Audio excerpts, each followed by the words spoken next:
Hey everybody, welcome to the Logan Power Show. It's me, your host Calvin Logan, live here at For Your Glory International Ministries here in Summerville, South Carolina. Well, I got with me a returning guest. She's on fire. I mean, she's got a ton of knowledge. I mean, she can have her own 66 chapters in the Bible. I mean, this lady does a lot of things on how to get your life right when it comes to nonprofit organizations. She's the expert. She's the genius. Actually, she should be a doctor. She's the one of them, Eveta Haynes. How you doing, man? I'm good. How are you? Glad to have you here. All right. Glad to be here. Yes, ma'am. So, Miss Haynes, let's talk about your company, what it provides. I know it focuses on helping nonprofit organizations to get started. So, talk about your company, what it provides. I established my own nonprofit called the Nonprofit Information Resource Center for Excellence. What I do in that organization is to build capacity of churches, nonprofits, and individuals who want to do public service and to the community at large. This includes being able to go after grant funding, being able to know how to network, how to be prepared to go out and be able to help individuals and other organizations. So I do, with individuals, I help them to understand what the cost is, essentially, of being able to have your own nonprofit or even business. I do help smaller businesses, like businesses that are less than 5 individuals, to really get a hold of what they want to do as far as business and as far as what they want to do nonprofit wise. Okay, absolutely. Now, when it comes to nonprofit, people think like, hey, I'm tax exempt. Hey, I got all the actual tools in my belt, but people don't know the loopholes and what it takes to become a nonprofit. So, can you just give us this, we don't want to give all your class, your class it's a long process. Can you tell some things that people may be unaware of when they say, I want to start a nonprofit, what they actually got to do to get through the process? One of the main things, you have to love people in order to have a nonprofit, because it is a public entity. You have to really be prepared to work with people, because I've met some people that want a nonprofit. They have a passion. They want to help people in certain activities, but you have to be ready to help people, because once you get a nonprofit organization, a lot of people stake you out. They want to know who you are. They want to know what you can do for their organization or for them as a person. So you have to be prepared. It's basically love. You have to have a bit of love in your heart in order to do a nonprofit, because people are going to come to you asking you a lot of questions. Some of them you may not be prepared to answer right away, but if you are that nonprofit, if you have that heart, God will give you the wisdom, understanding, and knowledge to find the information that you need. Absolutely. You got to have a heart for people. Nonprofit. Think about it. It's not non-profit. But sometimes we want non-profit to be for profit. We want to be able to think about collecting instead of helping. Now, you mentioned about grants and getting money. Now, some things you say, not all money is good money. Yes. So, can you explain to a little bit of when people talk about, I got a grant money for this, what are they opening themselves up to? You have to be careful when you go after grant money. Reason being is because if you're a faith-based organization or a faith-based individual, you have to be careful as far as what money you get from where. Like, say for instance, they may not have the same agenda or belief that you do. Like with faith-based organizations, they have to be careful as far as taking money from certain organizations. You have to be able to go along with what they believe as well. That's that's one of the criteria of getting grant funds from certain organizations is that you support same-sex marriages, that you support legislation also that would give transgender individuals more rights. So you have to be very, very careful as far as where you take the money from. That's a issue that's facing a lot of churches because with public funds, when you take public funds, one of the criteria is that you not discriminate against anyone. That's race, color, creed, sexual orientation, everything. So you have to be very careful. That's why a lot of nonprofits, or it's best for them to go with private foundations that have the same mindset, the same beliefs, the same agenda. Wow. And Right. that's why it takes a bit of research to Okay. do this. Now I'm gonna let you keep talking about when you mentioned private foundations. Mhm.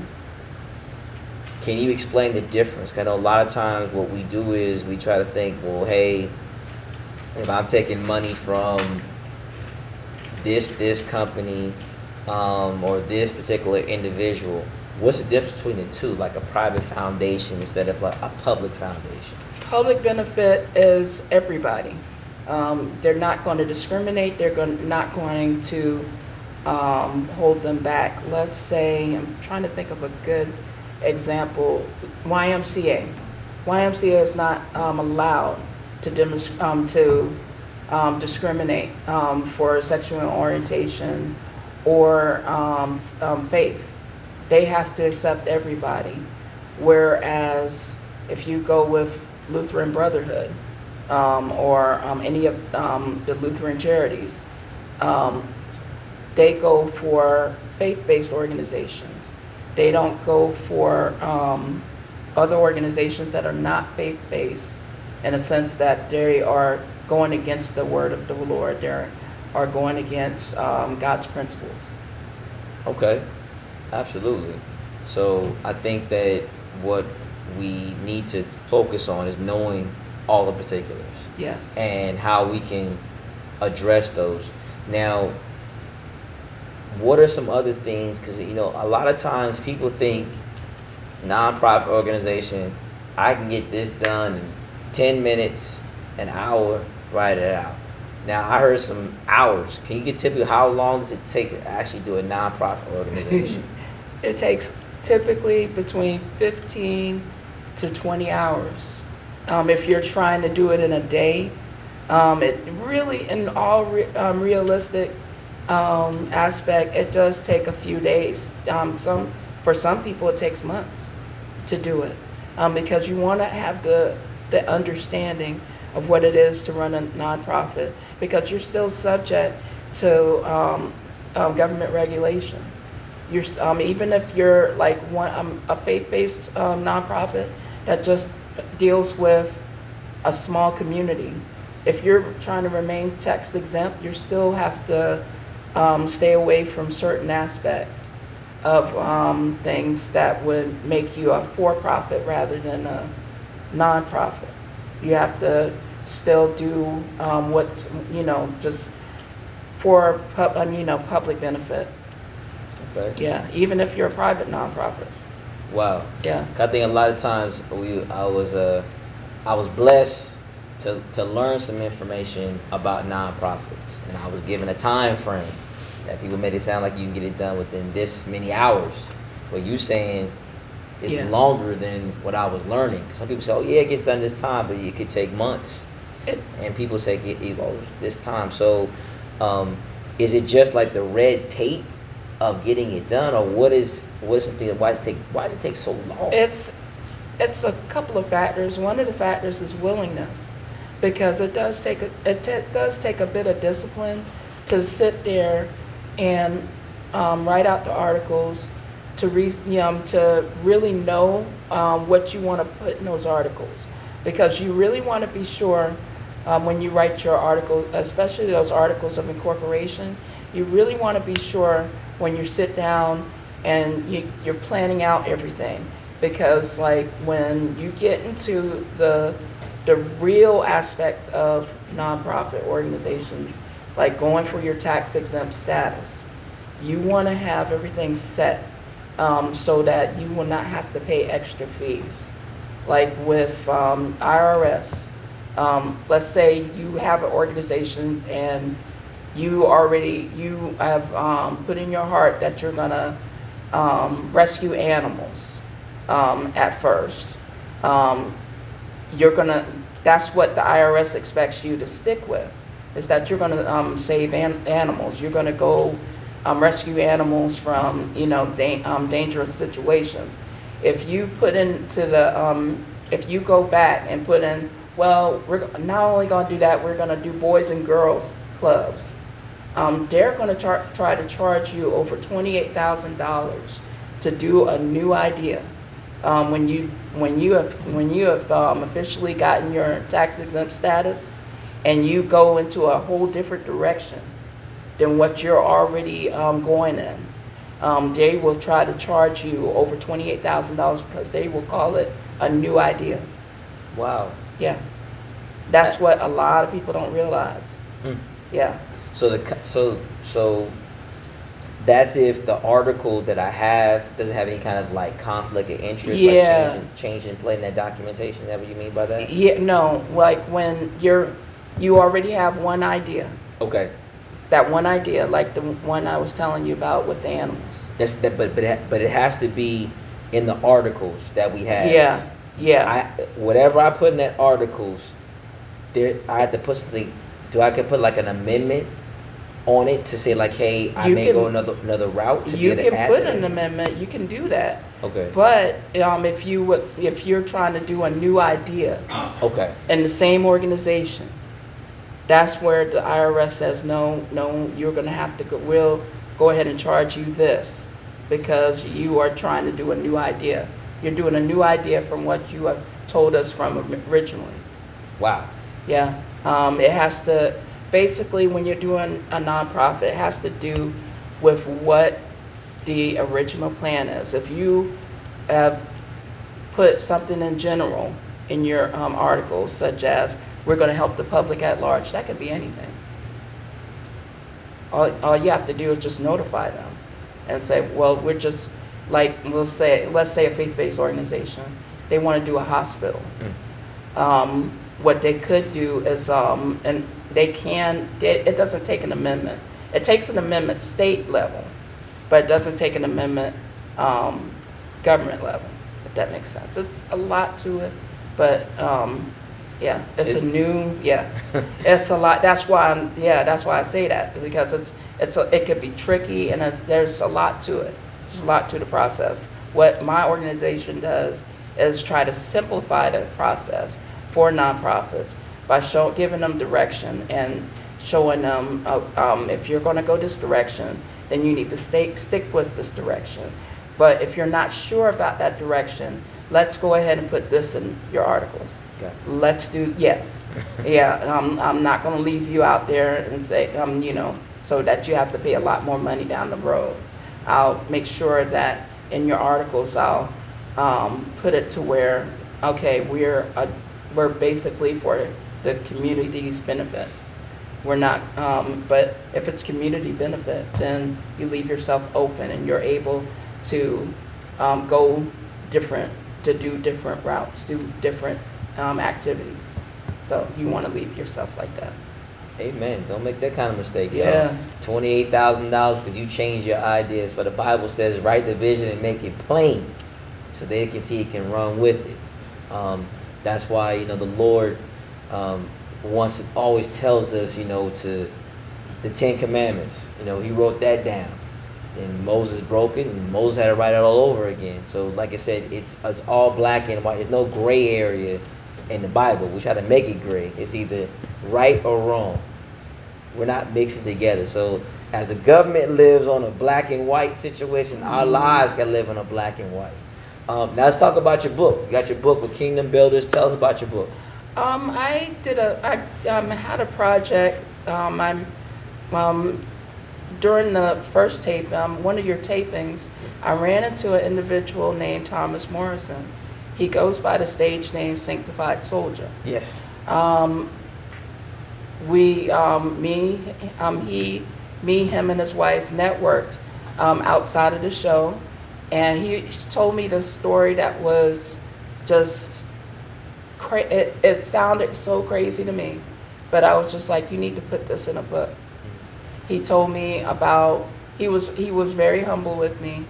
He allowed me to listen to his story. He grew up on the West Coast. He had gang ties. He was on the wrong side of the law a lot of times.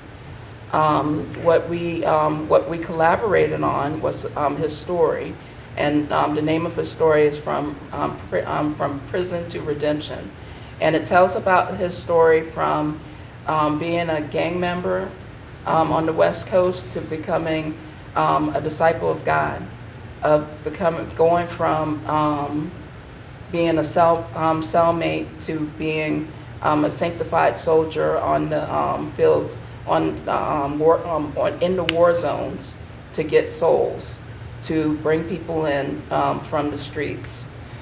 He does this by telling his story that through his story that anyone can come to God. God can clean up anybody and bring them to redemption. His story is a dramatic one, to where he has witnessed a lot of violence.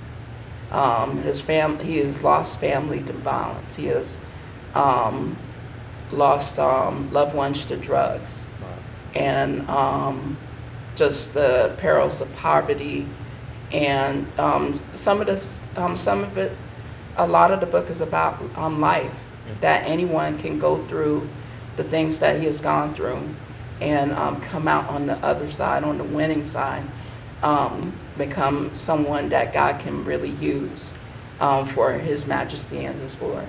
Wow. Well, hey, you heard it live here at the Logan Power Show. Miss Eveta Haynes, a woman plethora of knowledge. She's somebody who you want to bring in your home, bring into your business.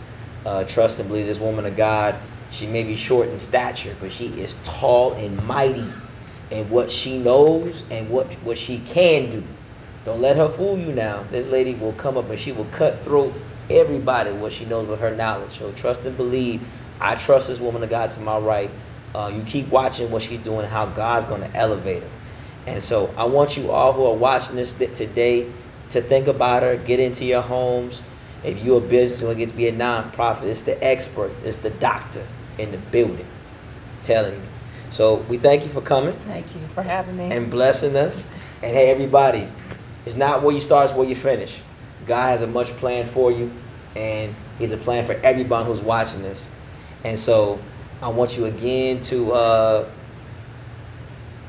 come on back and see us again, okay? Oh, well, can I tell them how to buy the book? Absolutely. How can they buy the book? They can pre-order the book through www.kingdombuilderspublications.com, and the author is Thomas Morrison. I just ghostwrote the book. I'm nowhere on the book, but Thomas Morrison is the author of the book. I just helped him write it. Yes. Told you she got plugged to knowledge, y'all. So hey, we appreciate you. We love y'all, and we'll see you soon.